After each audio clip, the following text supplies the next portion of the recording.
أهلا وسهلا بالرفاقة والأحباب، إعدادي ما هل المطر وبرض العود. والله ما قلت امضاهي وكذاب، لا والذي ثبت على الحق داود، لا والذي ثبت على الحق داود. يا مرحبا ما بين نجم وما غاب، بأهل الوفا والمجد والجاه والجود. يا مرحبا ما بين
الحمد لله والصلاة والسلام على رسول الله سيدنا محمد وعلى آله وصحبه أجمعين. ضيوفنا الكرام، أيها الحفل الكريم، خير الولاية بحفلنا هذا آيات من الذكر الحكيم يرتلها على مسامعكم الأستاذ عبيد الجابر. السلام عليكم ورحمة الله وبركاته. أعوذ بالله من الشيطان الرجيم. بسم الله الرحمن الرحيم. يا أيها الناس إنا خلقناكم من ذكر وأنثى. يا أيها الناس إنا خلقناكم من ذكر وأنثى وجعلناكم شعوبا وقبائل لتعارفوا. إن أكرمكم عند الله أتقاكم. إن الله عليم خبير. صدق الله العظيم. ضيوفنا الكرام، حفلنا الكريم، والآن مع كلمة راعي الحفل الأستاذ علي الفاي الجابري، فليتفضل مشكورا.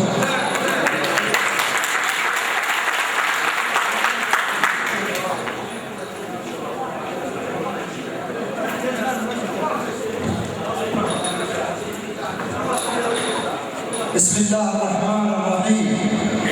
الحمد لله رب العالمين، والصلاة والسلام على أشرف الأنبياء والمرسلين سيدنا محمد على آله وصحبه أجمعين. بعد كل ذي بدء أسأل الله العلي العظيم رب العرش الكريم أن يجعل أعمالنا خالصة لوجهه تعالى، وأن يجعلها دائما في رضاه إنه سميع مجيب. باسم قبيلة بني جابر من حضر، وباسم من حضر من مشايخها وعلى راسهم الشيخ فاطم بن صيفي الجابري، أرحب بكم أجمل ترحيب شاكرا ومقدر لكم تلبية الدعوة وتحمل عناء السفر، راجيا من الله عز وجل أن يجعلها في ميزان حسناتكم.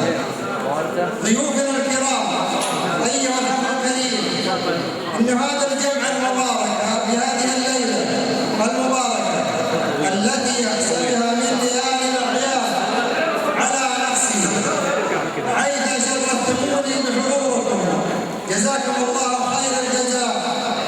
وحيث لا أحب أن يطال عليكم فأنني أكرر الترحيب بكم، فحياكم الله، والسلام عليكم ورحمة الله وبركاته.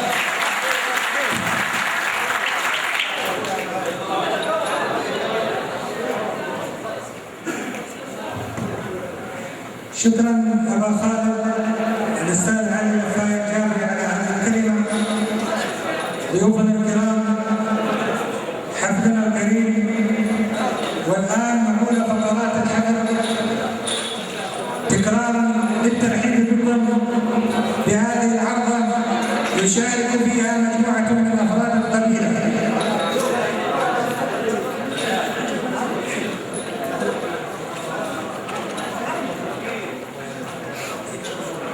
فالأستاذ عوض.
بسم الله الرحمن الرحيم. الحمد لله رب العالمين، والصلاة والسلام على أشرف الأنبياء والمرسلين. ضيوفنا الكرام، حفلنا الكريم، حياكم الله، فأهلا وسهلا بكم في رحاب طويلة الحرب وفي ضيافة الأستاذ الحنين لفظاء الجامعي الحاج.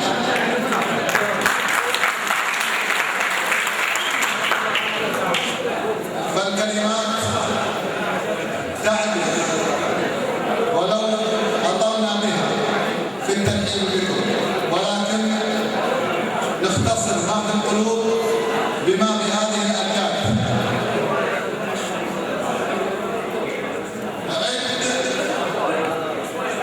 عد حب الرمل وحبوب البذور، وعد ما يطلع ويجيب القمر، وعد ما تطلع مع العشب الزهور، وعد ما ينبت وما يثمر شجر. عد حب الرمل وحبوب البذور، وعد ما يطلع ويجيب القمر، وعد ما تطلع مع العشب الزهور، وعد ما ينبت وما يثمر شجر. مرحبا مرحبا ترحيب تذهب الصدور من ضمير كل منطوق فخر، دافع فيض المشاعر والسرور يوم لبى دعوته منه حضر. دافع فيض المشاعر والسرور يوم لبى دعوته منه حضر. باسم حرب اللي لهم الكون دور، يوم صفى السيف بين الملحمة. باسم حرب اللي لهم الكون دور، يوم صفى السيف بين الملحمة. وباسم علي اللي له الدين خبور، وارثه موروث عن بطن وظهر. وباسم علي اللي له الدين خبور، وارثه موروث عن بطن وظهر. عادته بالطين من ماضي العصور، شابه مع الخليل من الصغر. عادته بالطين من ماضي العصور، شابه مع الخليل من الصغر. ولا عليكم زود يا كل الحبوب، قسمكم بالطيب واهل للبشر. انت مهل الطيب وافي مشكور، بالكرم والنار حتى ترضى.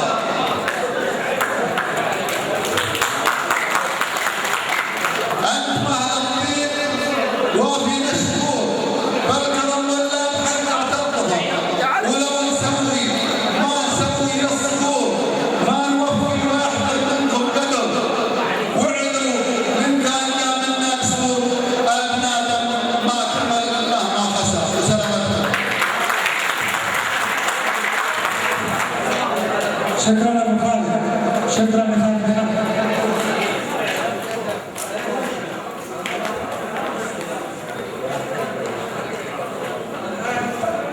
والان مع الشاعر لاحق عامر الحمدي، فليتفضل مشكورا.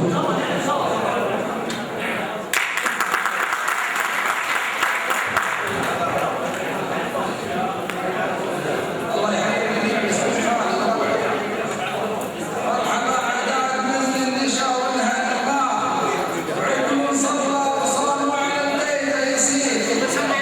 وعد ما بلد مرعد، وعد ما بلد مرعد، وعد ما بلد مرعد واكتب البدر بسماء. وعد نسمة الهواء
شكرا للشاعر لاحق هذا الحبيب.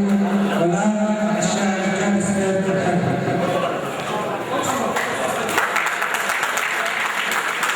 استغفر الله حيا الله الجميع.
شكرا للشاعر الجالس.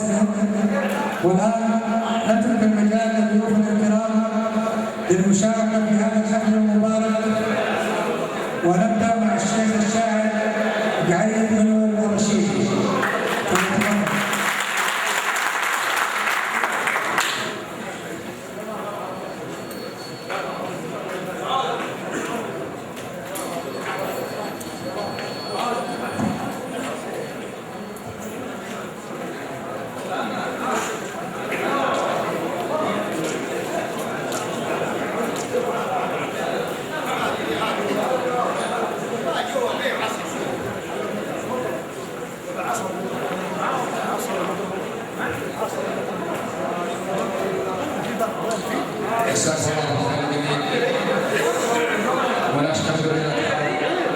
ويمثلها الاستاذ علي، ونقول لهم شكرا على الدعوه ونشكرهم على حسن الاستقبال.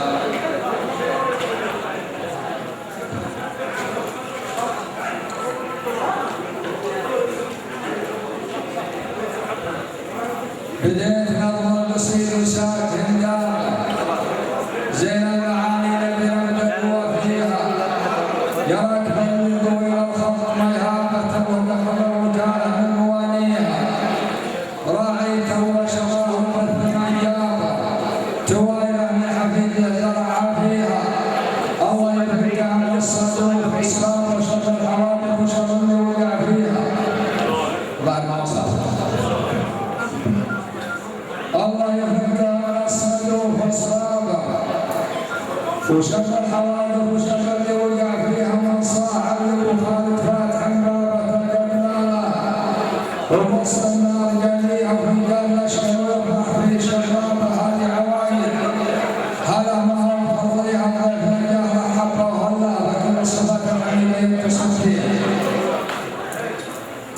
الضيف نجاه حبه وهلا كل الصفات الحميده يتصف فيها، في القمر وفوق الطيب وجابه يكفيك عن حاضر الرجال ماضيها، عزوها لا يكون لها اقرابه، عسى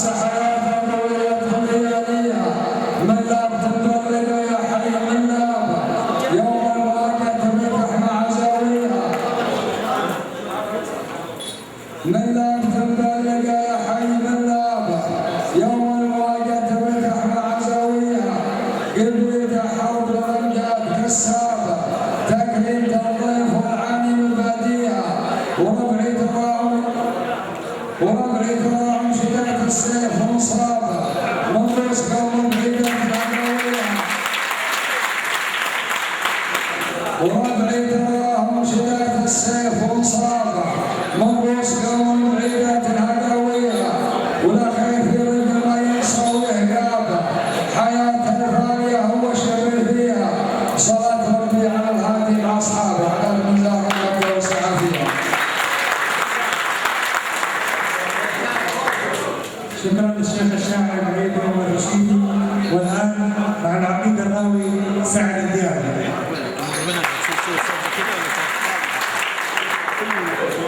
بس ما تقرب ذاك عشان يصير المستوى احسن.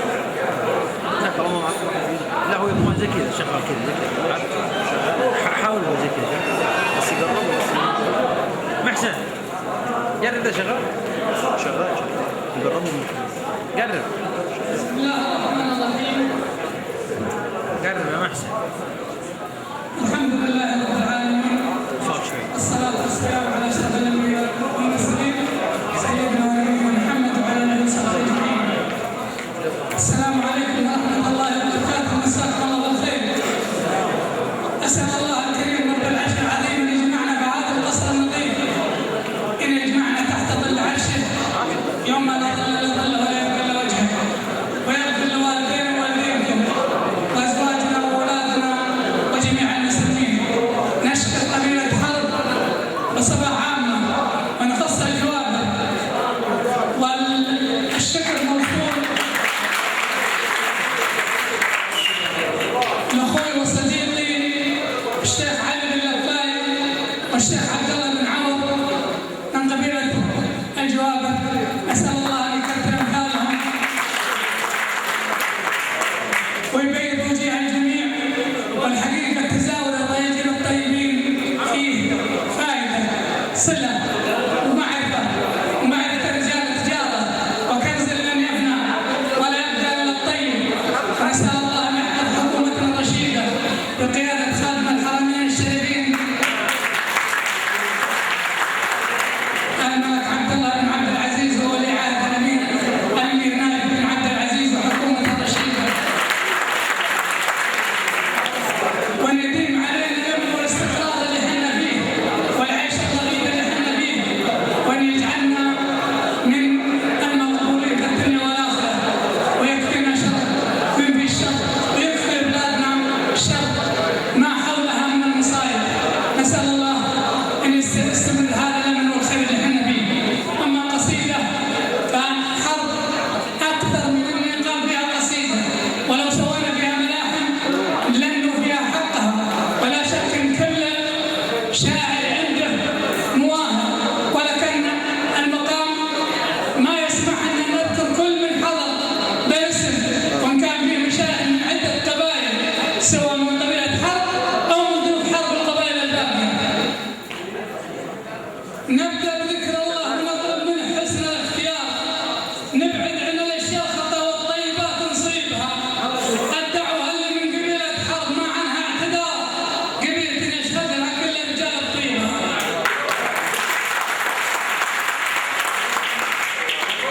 الدعوه اللي من قبيله حرب ما عنها اعتذار، قبيله يشهد لها كل رجال الطيبه. قبيله فيها الوفا والجود والعلي اشحار، الاجيال اللي بعدها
والآن مع الشيخ عبد الرحمن صامد الرشيدي.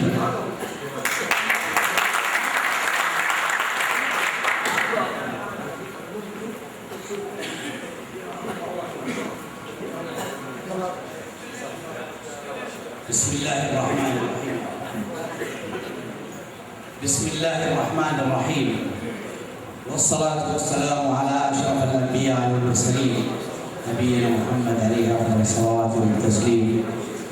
أيها الحفظ الكريم، السلام عليكم ورحمة الله وبركاته. حقيقة لم أكتب كلمة، ولكن وجب هذا الحضور أن أقف أمامكم لألقي بعض الكلمات على مسامعكم، ألا وهو الحمد لله الذي من علينا نعمة الأمن والأمان في جزيرة العرب المملكة العربية السعودية تحت قيادة خادم الحرمين الشريفين وولي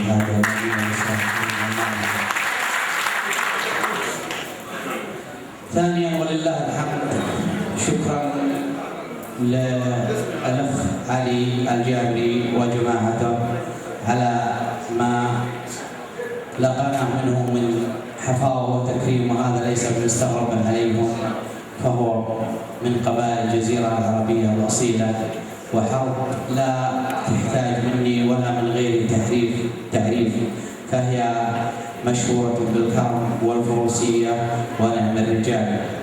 حقيقة هذا التواصل الذي تم بيننا وبين عدة قبائل نحث عليه دائما، ويحث عليه كل أبناء القبائل العربية للتواصل فيما بينهم والتكاتف فيما بينهم ونبذ التفرقة والانشقاق. أتمنى من الله العلي العظيم أن يجمعنا دائما على خير. كما قبل الختام لا يفوتني أن أتقدم لمضيفنا علي وربعه بالشكر الجزيل، والسلام عليكم ورحمة الله وبركاته.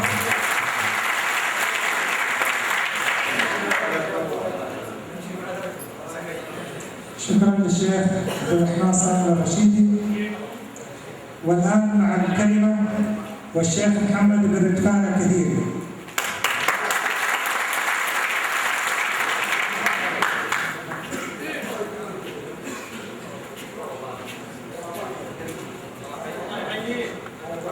الحمد لله رب العالمين، والصلاة والسلام على أشرف الأنبياء والمرسلين نبينا محمد عليه أفضل الصلاة والتسليم، وبعد. الحمد لله القائل وجعلناكم شعوبا وقبائل لتعارفوا، والصلاة والسلام على أشرف المرسلين القائل إذا دعيتم فأجيبوا. أتانا دعوة من الشيخ علي الجابري، فله منا الشكر، والشكر موصول لمشايخ والقبائل الحاضرين والغائبين. ويسعدني أيضا أن أشكر قبيلة عتيبة التي كنا في ضيافتها قبل البارحة، فللجميع منا الشكر والتقدير على حسن الاستقبال وكرم الضيافة، ولا يستغرب ذلك. فقبائل المملكة العربية السعودية كما تعلمون مشهورة بالكرم. نسأل الله عز وجل أن يديم علينا الأمن والأمان في ظل خادم الحرمين الشريفين وولي عهده الأمين. فشعب المملكة العربية السعودية ولله الحمد شعب وفي، والقيادة حكيمة. نسأل الله تعالى كما أسلفت أن يديم علينا أمننا وأماننا. ويسعدني في هذه اللحظة أن أدعو الجميع لزيارة، أدعو الجميع أنا وقبيلتي قبيلة آل كثير الحاضرين معي لزيارة منطقتنا منطقة العرضية الجنوبية، قبائل آل كثير،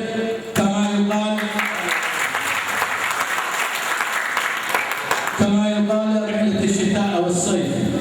فالتواصل كما أسلف الراوي العقيد أبو فهد، التواصل واجب بين الناس للتعارف، ونحن ولله الحمد اليوم في خير ونعمة. مشايخ وقبائل لزيارتنا في الوقت المناسب للجميع. هذا وصلى الله على محمد وعلى آله وصحبه وسلم. الله شكرا. والآن مع الشاعر غالب زين العتيبي.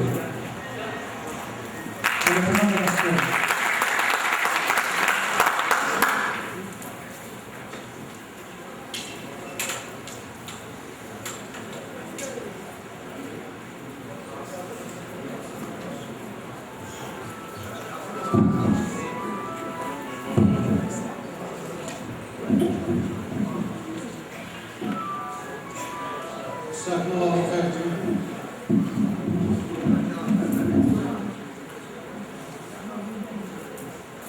أولا نشكر الأستاذ علي الجابري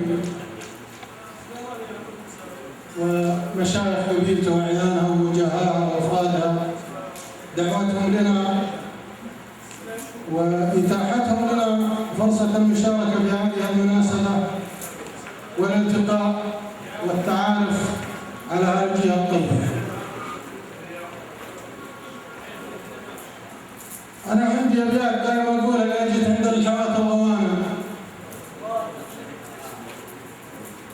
للرمح ركزة وصيد الفكر الفزة، والحظ يغيب تارة ويحضر تارة، والطيبة قدره بالحيل وعزه، وأقوم في لازمه لو طال مشواره، والمزح له حزة والجد له حزة، واللي بيمناه أخذ ما رد بيساره، والكون ما غيره والضلع ما هزه، وطلاس مشعوذين وهجره هذاره، يا نفس عزت ما يوصف بهالعزة، لو انت اكبر عدو بس هي هماره، لابد بقيل محشومه ومعتزه، يرخص الرجل نفسه قله مقداره، ان كان ما هو سليم الفكر ومنزه، ويشم ضد الردى واهل الردى غاره، ويشيلها البهرجه ويشيلها الرزه، صار يشبر غيرها تكسر اشبارها، العزه العزه الله ينصرها العزه، والذله يحمل ابوها ولابو داره، ويحز في خاطري ويجود الحزه، ابن الحموله اليوم نهضبت ناره، اللي تدمع وضرها على الدزه.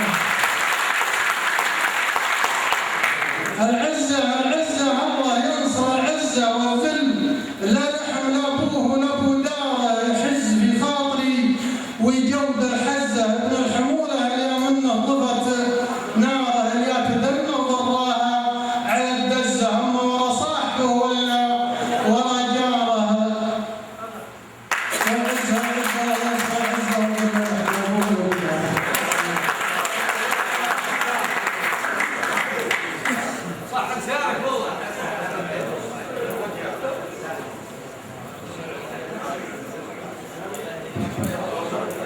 والآن نعاود القصائد المختارة من رجال القبيلة، ومن ثم بعد ذلك نرجع لضيوفنا الكرام لتكملة مشاركتهم في هذا الحفل. الشاعر داخل عاتب الحفل. تفضل.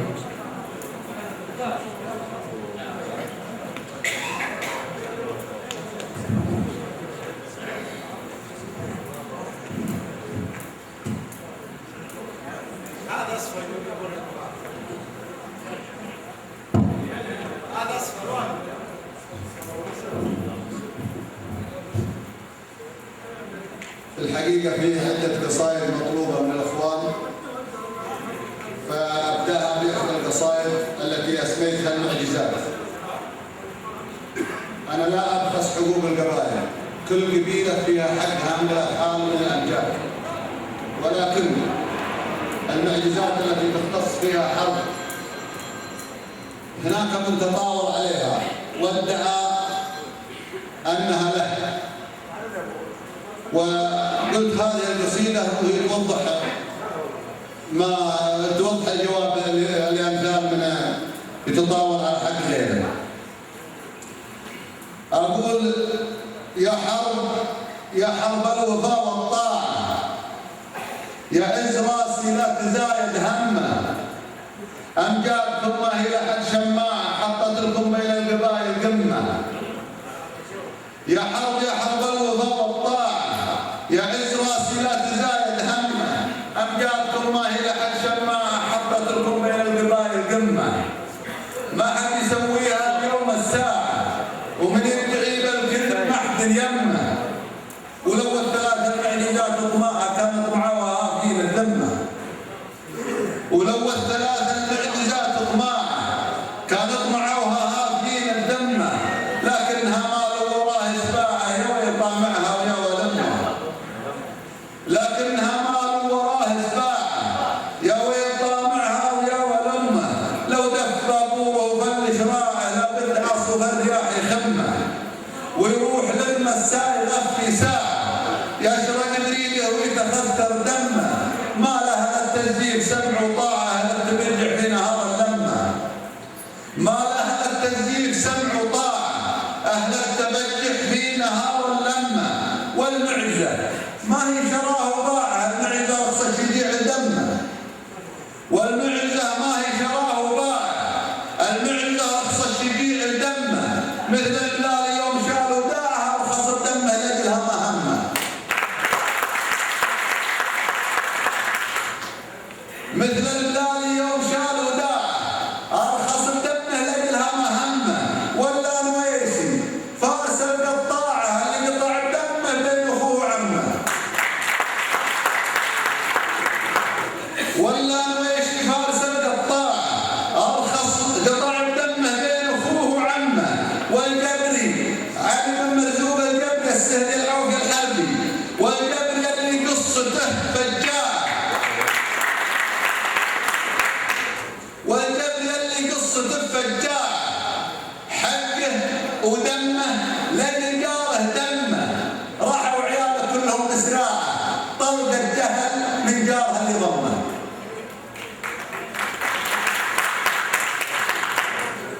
وغيره فالكرم واتباعه حجرفوا بالناحل بحور جمه.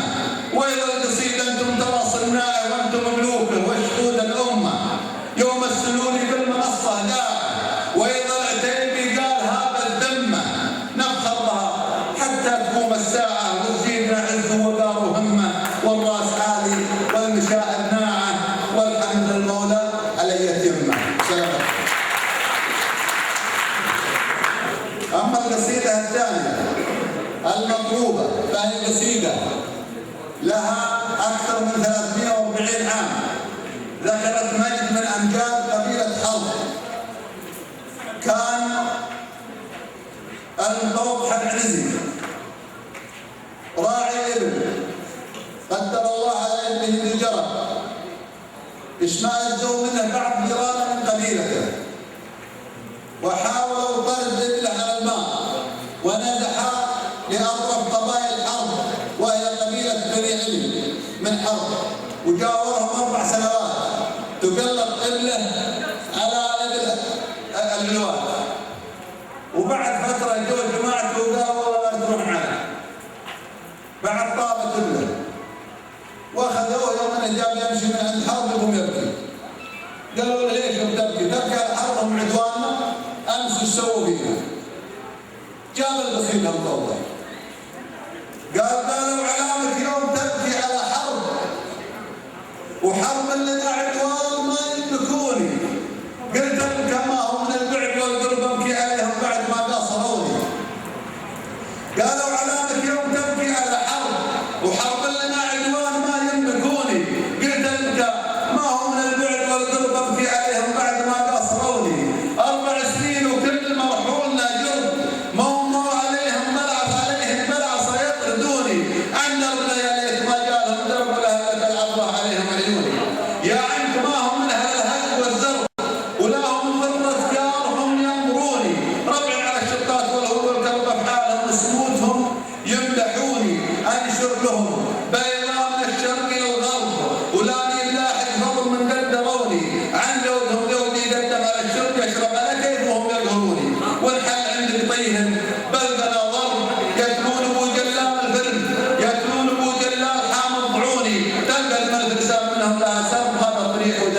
اللي يقطعوني.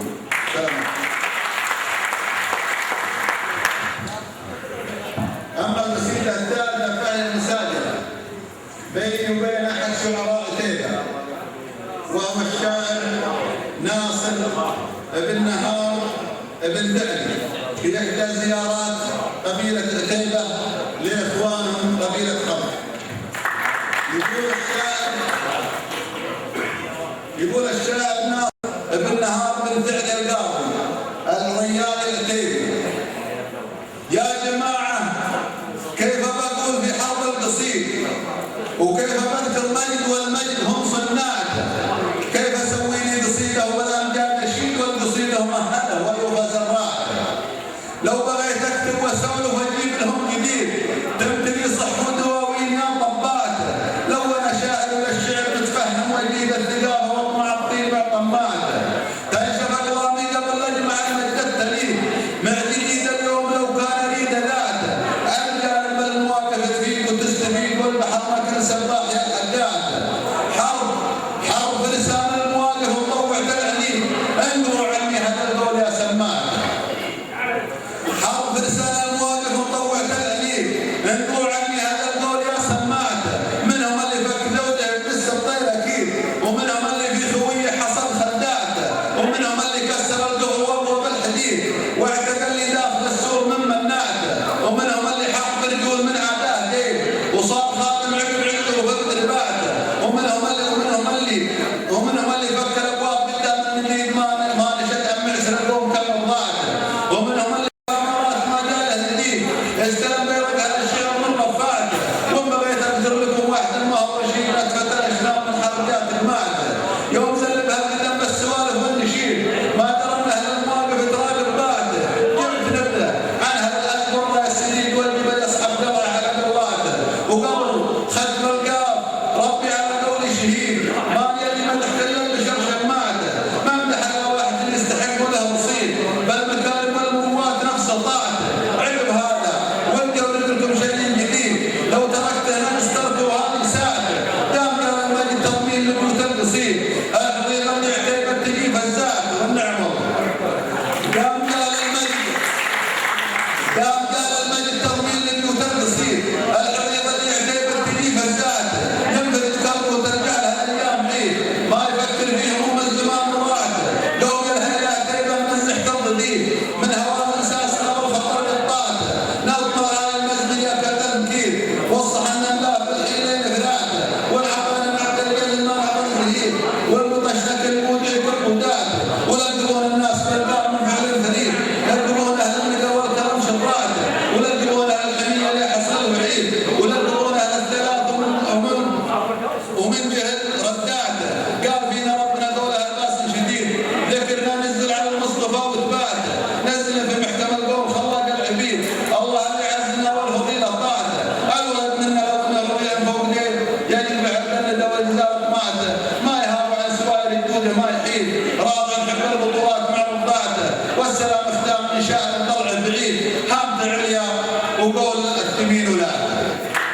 هذه قصيدة ناصر الدعلي رديت عليه القصيدة ما هي مثل قصيدة ناصر ولكنها ابتدي باسم الله اللي يدبر ما يريد واحمده وارجيه ربي ودور طاعته واطلب رب المخاليق رزاق حميد مغني الفقراء ربي بعد نجاته.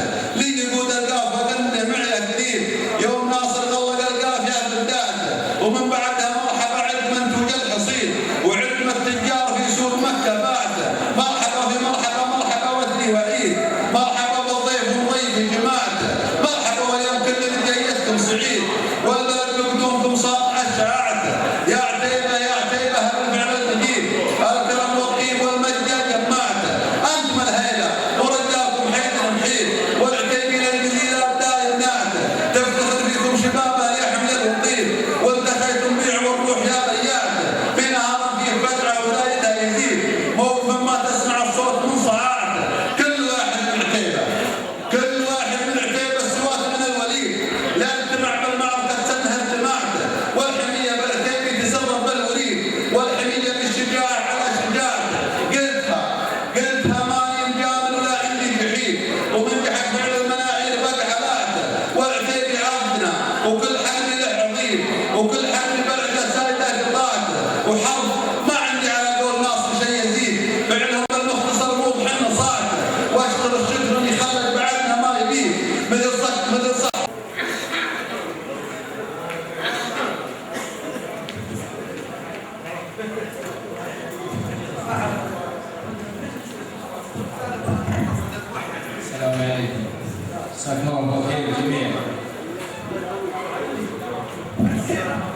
احنا سعداء بهذا الملتقى للمرة الثانية بجدة وعند قبيلة حرب، قبيلة عزيزة، اخوان وجيران واصدقاء، والله ما ادري وش يعجبني منهم الليلة.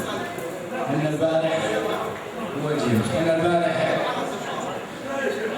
او انا وصل لعند البارح ان فيه حفل البارح تقريبا حوالي الساعة 9 مشان من حالي، والله ما يمديني اسوي شيء، الشيء اللي يقول بسيط ما هو هذا حرب هذا شيء طيب ولا لا؟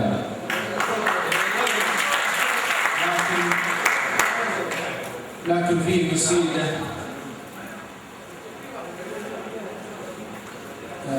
شخص كلكم تحبونه ويمكنها تعرفنا، وفيها تسمحوا لي تطرق قبيلتي وانا افتح قبيلتي مثل ما افتح قبيلتي من الجار. انا تشرفت السنه الماضيه اني مثلت شعراء منطقه حائل في مهرجان الجنكليه، والقصيده هذه كانت في المناسبه. من قال حرت بني عبس وبيضها حقرت، للرياض اللي تنادي وانا لبيتها، صوتها جاني قبل فك الريق وحضرت دعوه الفكير ريقي على توقيتها، اعذروني لا سبحت البحر طول وعبرت لانها عاده قديمه ولا خليتها. خادم البيتين شكرا ويوم اني شكرت فاعرف اني عن قبايل وقلبك بيتها، يا ذا الدار وجبلها بذكر اسمك فخرت، والتحيه لقبل ما يلي بديتها، عسكري العيون داري تنبه وسارت في ذرة الكلمه ترجع لغايتها. سيدي باسمي واسم عبس بايعت ونذرت، بل ولا للارض وملوك هواليتها، للامن والخير فيها شكرت ولا نكرت، حافظ عهدي لامي ولا عقيتها، لا صارت دار وحده بها عشت وكبرت، افتخر برياضها وافتخرت بصيتها، وافتخر في لابتي عبس وبهذه جهرت، كانت الحق وافتخر وافخر بكل القبائل وفي هذه جهرت، كانت الحق يا سيدي وبديتها. ليه؟ لاني ما تجاوزت حد ولا كفرت، ولانها منكم وفيكم لكم كمليتها، ولانها عن وطننا ذكرت او ما ذكرت دير تنجل اهتمام البياض وليتها. سيدي شكرا على ما بذلت وما امرت، والرحاب الفيصليه معك حييتها، يا وطن لك حق تفخر لاني ذكرت، الرجال اللي تلبي لي ناديتها، والله اني كل ما صافح فجوجك عذرت، ربعي اللي حيه في قلب طميتها، والله اني كل ما صافح فجوجك عذرت، ربعي اللي حيه في قلب طميتها، يا وطن 6 بيارق على ترابك بذرت، بالعرق والدم حسب الصوره سقيتها، احصد 6 ملايين، والله ما ذكرت لو اللي تعصاني ما تحق الصيف.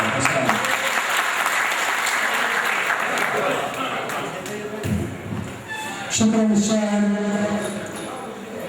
وباسمكم جميعا نرحب بالشيخ سليمان سعيد الجابري الذي ابى الا ان يشاركنا في هذا الحفل رغم مشاعره الكثيره، فاهلا ومرحبا به. والان مع الشاعر بلدي شجاع العتيبي.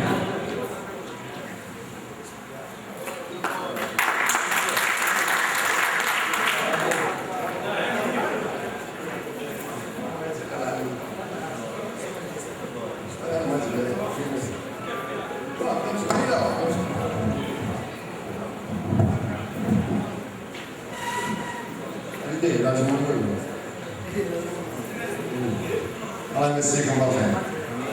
هاي قصيدة ما سوينا قصيدة للحد، الحذر ما يبلغ أحد، تبغى أن تحذر وما تحذر، الوقت فاش وقت الذي ما يقدر، لا يعرف ولا يدري.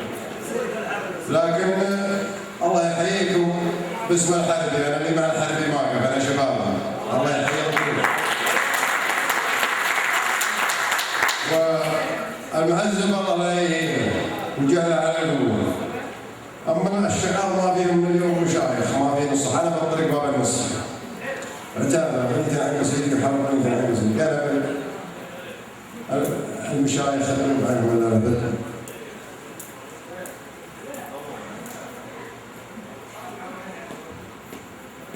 يقول الله من عين حربها كراها. هذه مضبوط البارح ولا جيت؟ الله من عين حربها كراها قد لي دهر وانا قليل هجوعي. عين على الدنيا قليل ابتاها كود الصيام وركعتين الخشوع طردتها وثله بعيد مداها غاياتها مثل السراب الموعي. اركض النفس ما تحقق مناها راحت مناويها مثل حب سوعي وبعد انكشف بين الزمان وغطاها وعمري معه رحلة ذهاب ورجوعي. دونتها لك يا لبيب وعساها تنفعك وانفع منجدة لا توعي. النفس هذبها وحسن لغاها وعوج السوالف صك عنها السموعي وخاطب عباد الله حسن مستواها وخلك لطيف لوالديك وخضوعي. خاطب عباد الله حسن مستواها وخلك لطيف لوالديك وخضوعي. والناس لا تسهل محارم حماها وحماك دون خلف الدقطوعي. الناس لا تسهل محارم حماها وحماك دون خل حد القطوعي. واشكر على النعمة وحافظ عليها وخلك على الصكات بقعة بتوعي. لا تأمن الدنيا ودورة رحاها سود الليال يفرز النجموعي. محالها ما ينفرد عرشاها والبعد يدنيها الشهر والسبوعي. حتى انبي الله ما نجوا من غثاها موسى ويونس وابراهيم ويسوع. محالها ما ينفرد عرشاها والبعد يدنيها الشهر والسبوعي. حتى انبي الله ما نجوا من غثاها موسى ويونس وابراهيم ويسوع. وناس انبحت حتى معالم اقراها ما تهم شيء منهم على الارض دوعي. بتعز نفسك ذلها على هواها بتعز راسك ذلها للركوعي.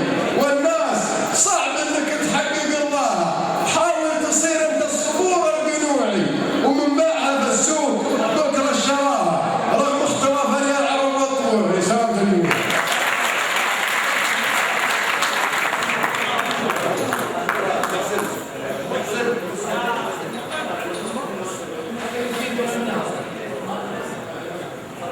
الآن مع الشاعر العزيز بندر المشير.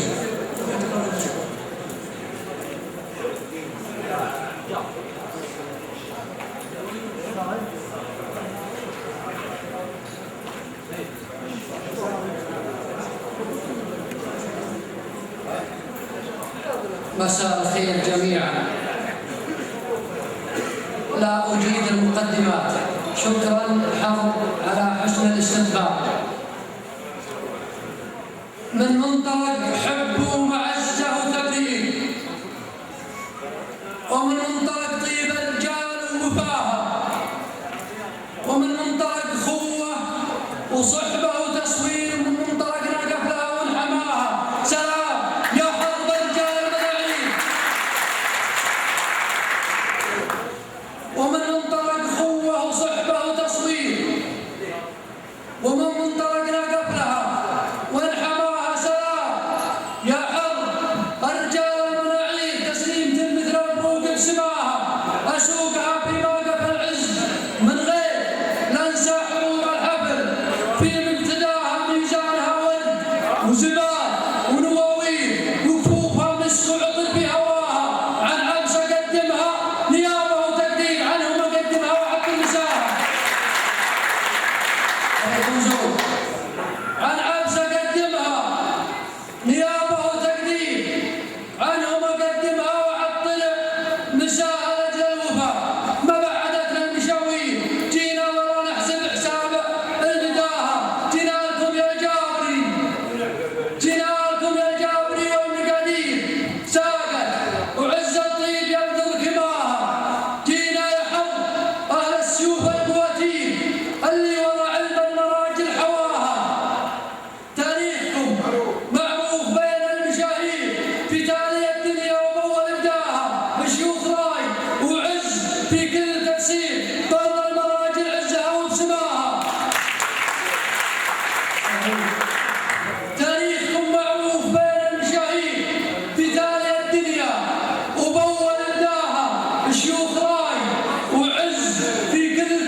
والآن مع الشاعر عوار بن حميد الجابري في إلقاء هذه القصيدة.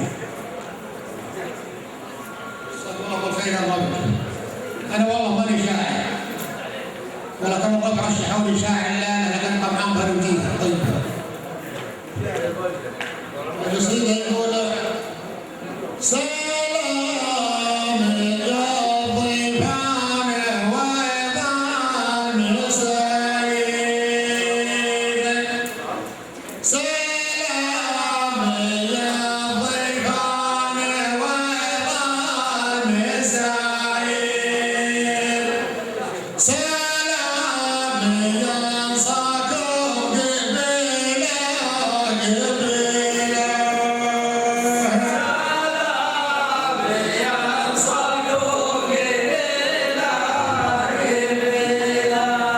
سلام أحلى من حليبان صغير، سلام أحلى من حليبان صغير، وضع في حجر العيد بسلام.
Yes.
لقيت سعد يجاوب عن من يستطيع ان يجاوب عنه لان ما فيها مجال.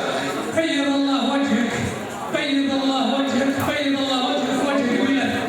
لكن يا حبيبي احنا نحلكم الجواب، يعني تمام كل العزايم منكم، خلها بس اول شيء نجهينا له موعد من عندكم ومن عند بني كثير ومن عند بني رشيد قدامكم، واذا جينا عند جهينا ذاك الحين يعطيكم الفرصه، خلينا احنا بنحلكم وامشوا امشوا وابشروا.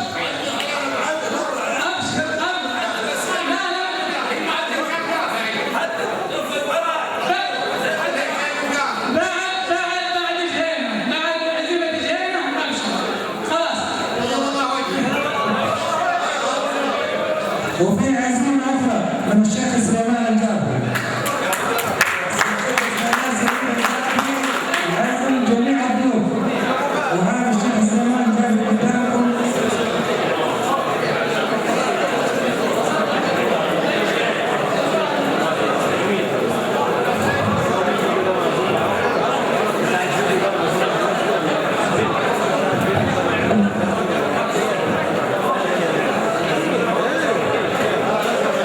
مساكم الله بالخير جميعا.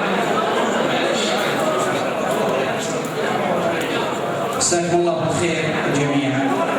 حقيقة نشكركم يا حرب والجوابر جميعا على ما لقيناه منكم هذه الليلة من حفاوة وتكريم، وحبب أن أشارك بفهد سعد عبد العزيز الذيابي بمقاله، فهو لدينا موعد مع قبيلة الجهينة، ومن ثم أبو أحمد الشيخ الكثيري الذي نتمنى أن شاء الله نحقق دعوته في الأيام القادمة، وبما أن الجابري ساق على الجميع وجه الله نوعده إن شاء الله بالتنسيق مع أبو فهد إن شاء الله أن نلبي دعوته بعد دعوة جهينة. شاكر لكم وأصف إلى طالب. شكرا. الشيخ سليمان الجابري. السلام عليكم، مساكم الله بالخير جميعا. تشريفكم شرف كبير للقباء وجماعتنا كلهم حيوكم. الله يحييكم شيوخ القبائل، والله يحيي الضيوف، والله يحيي ربعنا الكل والجميع. احنا نبغى ميعادكم وتشريفكم وشرف كبير لنا لبنجاب الجميع. والله يحييكم من قلب الحياه.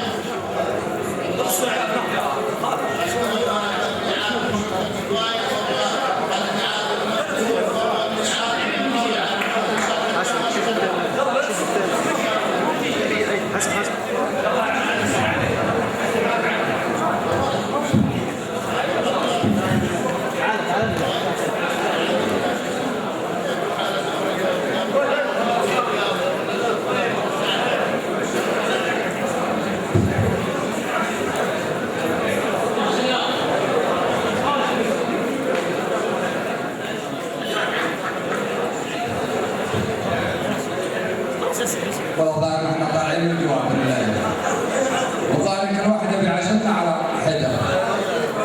هذا شيخ وهذا شاعر ودخل، والدخيل لازم يدخل، لازم يدخل. هذا دخل والله لو ما سوى جري هذا عاد كرم ما هو جري. نعم.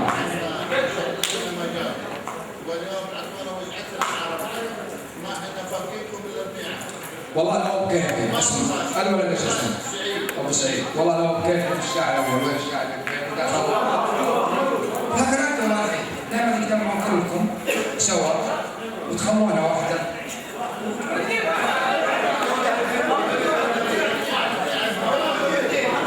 والعلمي بعد يقول بعد يا عبد الله بدفع المدينه انا والله لكن اسمع الله يحفظك وجاينا خالص.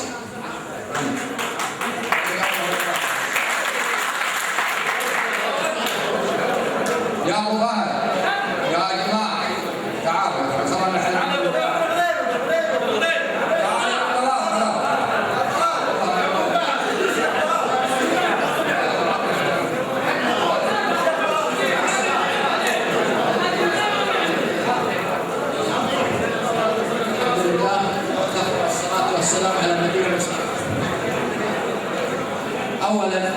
نشكر قبيلة حرب عامة، قبيلة بني جابر خاصة، على حسن الاستقبال وكرم الضيافة، وهذا ليس مستغرب. الطيب ما يستغرب من أهل الطيب. ثانيا نحن وحرب وجميع القبائل الحاضرة تجمعنا عقيدة واحدة ولسان واحد ووطن واحد. نسأل المولى أن يديم علينا الأمن والأمان ويرد عبث كل عابث وكائد في نحره، وأن يوفق قادتنا رشيدا ويعينهم لما فيه مصلحة الوطن والمواطن. أما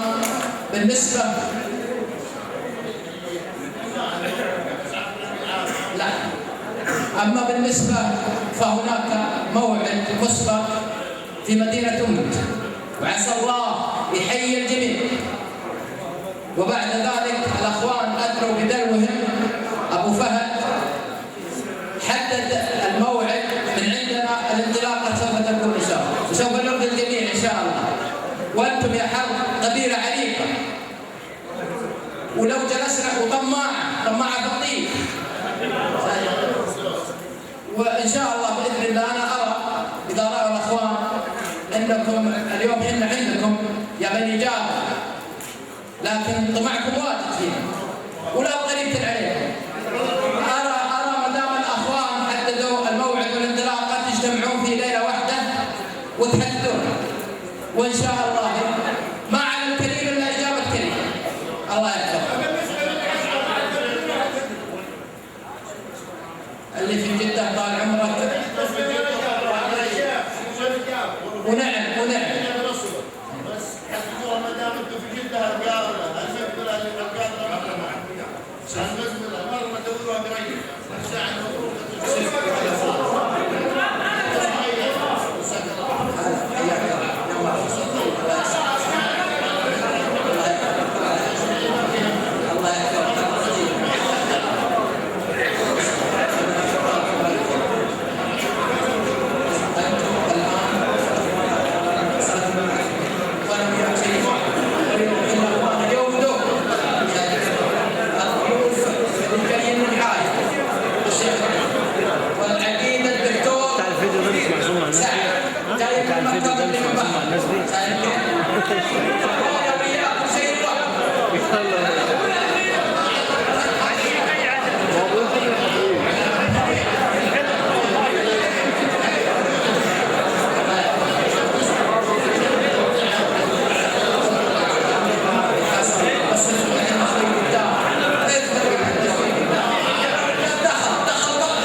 6 كيلو المزرعة اليسار.